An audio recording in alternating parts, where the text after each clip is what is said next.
Okay, so for this week's small table redline, I'm going to be walking through Cook Unity and its onboarding and kind of dashboard experience. So, for a little bit of context, Cook Unity is not your typical AI SaaS B2B platform. It actually is a meal delivery service and it falls into the e-com vertical. So, the reason why I like Cook Unity is because the way that they've kind of maybe put together their onboarding and their dashboard, you can really clearly see the steps that they're hoping that you will take of their time to first value. Which is what they're probably measuring on their end. So we'll just call it time to first meal for now. So I'll be walking through some things that I think Cook Unity could do a lot better, some things that they're doing really well already, and some changes that I would make to their onboarding and activation flow to get the person to time to first meal a lot quicker. And I'll also kind of suggest some alternate workflows in which Cook Unity should be thinking about presenting certain information. So without further ado, let's get started. Okay, let's go through Cook Unity's onboarding and kind of dashboard screen. So the goal that I'm going to infer from this is Cook Unity actually, because of their model and what they're trying to achieve, they're trying to get you with the onboarding and dashboarding to ultimately what they want you to do, which let's just call time to, I don't know, first meal checkout, or we can just say TTFM, time to first meal, right? That's the overarching point that they're trying to get you to.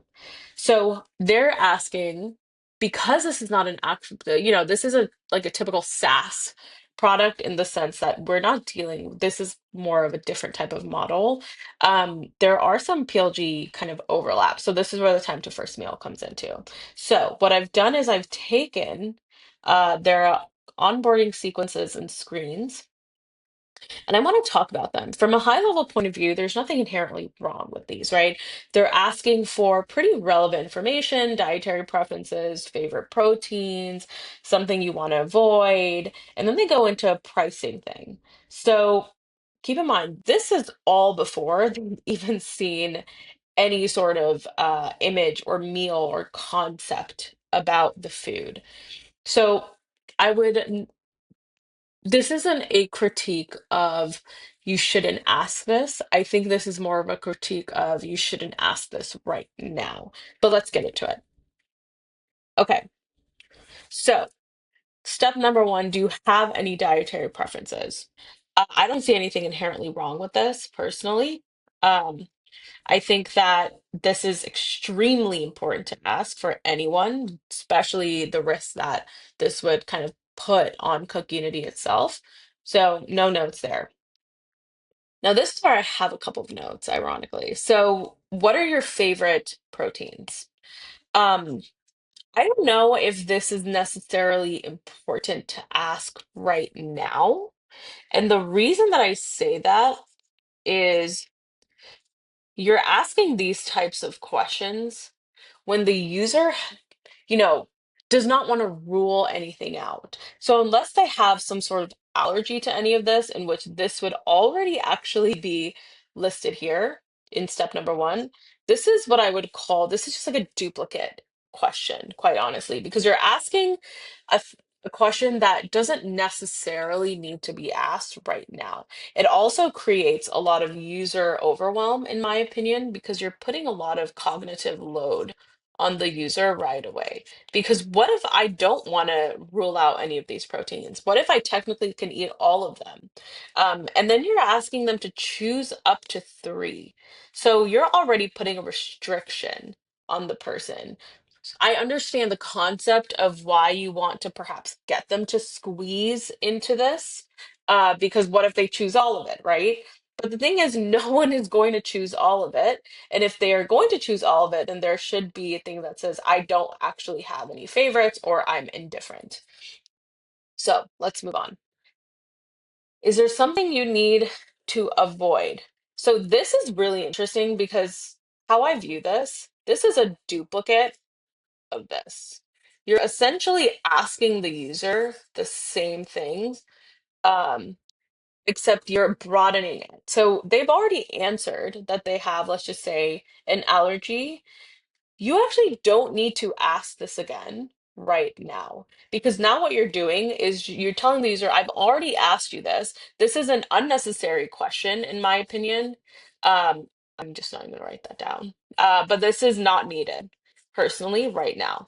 So I would actually take the screen out from onboarding and I would put this later on in the flow, which we'll talk about. Okay, so this last screen. So this I agree with. You need to show the user what the deal is. Great. But I'm wondering, is this needed at the top right here? Or what ways can we actually simplify the screen? So how many weekly meals would you like to receive? My natural answer as a user was, well, I don't know. Um, I don't know. I want to see the meals first. There's a lot of things that go into consideration. And again, you're putting a lot of cognitive load on the user because showing them price per meal, 8 meals delivered weekly, again, I understand this because you want to show them, hey, you're comparing this to that. And when you're looking at both of them, you can kind of see which one is the better deal here, right? So I get the vision behind this, but I'm again wondering, is this asked in the right place? My answer is probably not. Let's explore why moving this later on in the flow would actually do Cook Unity a justice. So, after we answer all of these questions, which let me just, uh, uh, and then, right? So that's the flow that we just went through. This is the dashboard that the user lands on. Now, I have so many points with this dashboard in which I just want to erase all of this and redo it because you're telling me I just worked on answering all of these questions and you're showing me 322 meals or whatever that number is. What is that? Yeah, 322. Uh, that's a hard no. Okay. Automatically, what this is doing is this is overwhelming the user. I'm so sorry for my writing. I don't know why, but whenever I write on iPad, my writing just goes to shit. Um, so yeah, 322 meals is a hard no. Okay. So here's the one thing that I has stumped me to no end in terms of behavioral design and in terms of just self-serve models, you do not want the ask you don't want to ask the user to do another step. Take quiz and show recommended meals. Why wasn't this done up here in onboarding? Right? You're telling me now I now have to do one more step to be able to filter this down. This automatically, again, puts a lot of load on the user in terms of, oh my God, there's so many steps, right? So not only are you experiencing overwhelm um, in general on the screen, but there's a lot of UI elements that I would actually get rid of, right? So this pick for me thing right here that you see right here, interesting. I would want to learn more about what pick for me does. Does this open up another screen? And I did not get a chance to click on that, so maybe it does. Um, but again, we don't. This is all saying that you just need to do additional actions. So what I would actually do is I would just take this screen away in the sense of take all of this away. This is extremely overwhelming. Um, this, okay, fine, doesn't really do anything for me, but sure. And what I would do instead is I would narrow this down and show recommended meals. Okay. So take all of this away. I don't care. The whole point of 322 is extremely overwhelming and I'm canceling. I can guarantee you, I can almost guarantee you that this screen is the biggest drop off for Cook Unity. Biggest drop off point. And it is actively negatively influencing time to first meal. Like guarantee you.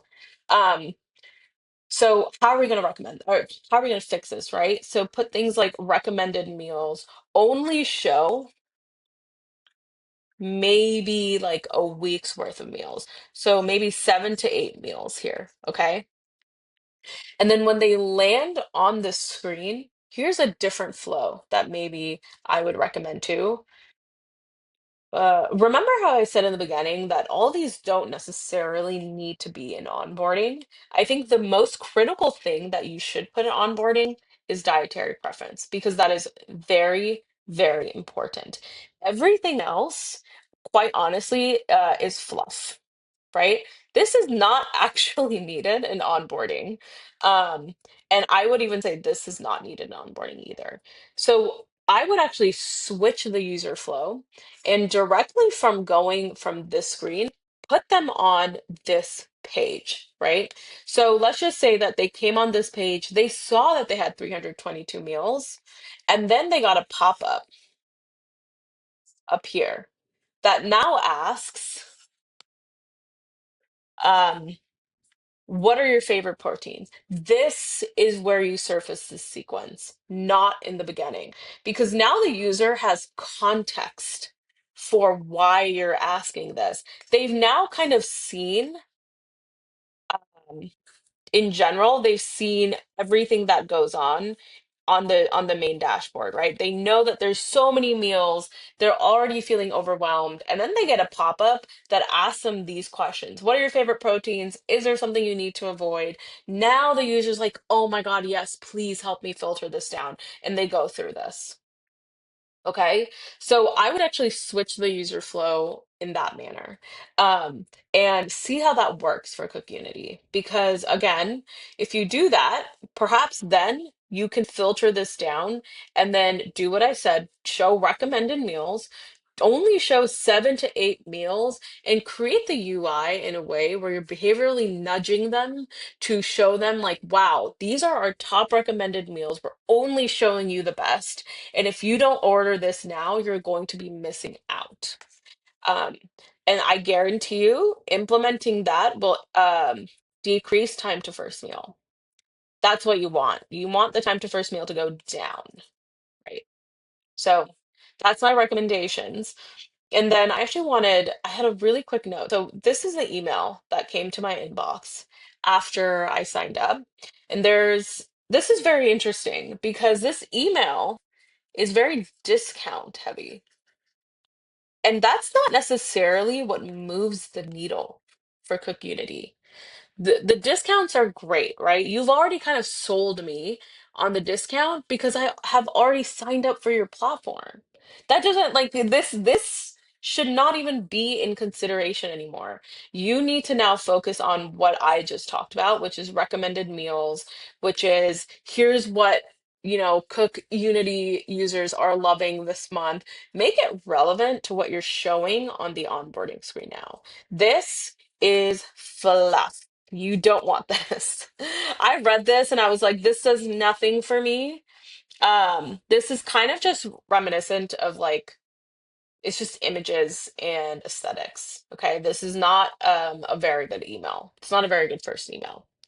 So I would actually transform this into only show 7 to 8 meals, um, do recommended meals, and kind of just create the experience that the person is getting in onboarding. Just recreate that in the email. You don't actually have to do anything else here. So, in theory, or kind of as a wrapping for this video, what Cook Unity is doing, the questions that are being answered and what is being shown is not inherently wrong. I actually think they have it right. But the way in which it's being shown, where it's being shown, and the context around the additional friction that you're giving the user is what's causing the increase in time to first meal. And I can guarantee you that's where the users are dropping off. So, anyways, that was video for the day. Let me know if you guys have any questions in the comments. But yeah, I'd be very interested to know if you agree, if you disagree, and if there's anything that I didn't think of that you will.